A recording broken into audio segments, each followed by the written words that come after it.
ရှင်ဗျာယဟန်တော်များသည်တိုင်းပြည်ရေးရာမတည်ငြိမ်မှုကြောင့်မြည်သည့်အတိုင်းတာဖြင့်ဝင်ရောက်ဆွတ်ဖက်ခွင့်ရှိပါသလဲဖေယတစ်ဖက်ဘက်ကနေရက်တီခွင့်ရှိပါသလားဖေယဘယ်ဘက်မှမရက်တီပဲမဆိုင်သလိုနေရပါမလားဖေယယဟန်ဆိုတာကသူက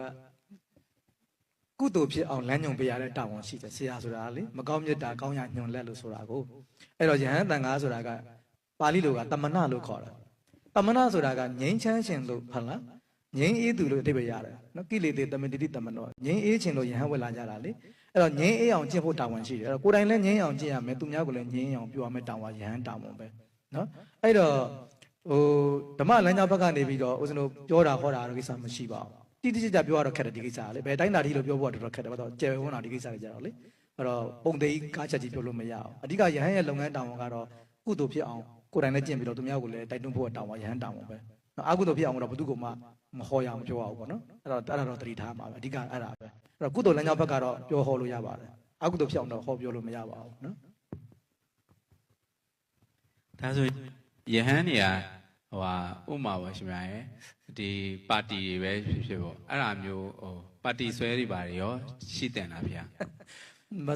နိုင်ငံရေးနဲ့ယဟန်တော်ဆိုတာဘာမှမသက်ဆိုင်တာလေနော်ဟုတ်တော့ဘုရားလက်ထက်မှာလည်းနိုင်ငံရေးပြဿနာတွေကအရန်ရှုပ်ထွေးပါတယ်အဲ့တော့ဘုရားရှင်လက်ထက်မှာကတည်းကရှိနေတာပဲလေဘုရားရှင်ဘာမှမပါခဲ့တာပဲဥပမာတစ်ခုပြောမယ်ဆိုလို့ရှိရင်အဇာတသက်နဲ့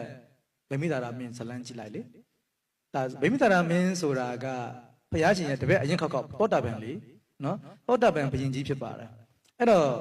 သူ့သောတာပန်ဘုရင်ကြီးဖြစ်တဲ့ဗိမိတာရမင်းကိုသားဖြစ်တဲ့အဇာတသက်နောက်ဘုရားရဲ့သားတော်လို့အမိခံတဲ့အရှင်ဒေဝဒတ်နော်ပူပေါင်းပြီးတော့တတ်ဖို့ကြိုးစားကြတာပဲအဲ့တော့ဘုရားရှင်ဒီကိစ္စမှာဘာမှပြောဆိုခွင့်မပြောခွဲဘူးလေမစီမတီဘာမှတိုက်တွန်းခြင်းစိတ်စော်ခြင်းဟောပြောခြင်းဘာမှဘုရားမလုပ်ခဲ့ပါဘူးအဲ့တော့ဒီကိစ္စတွေက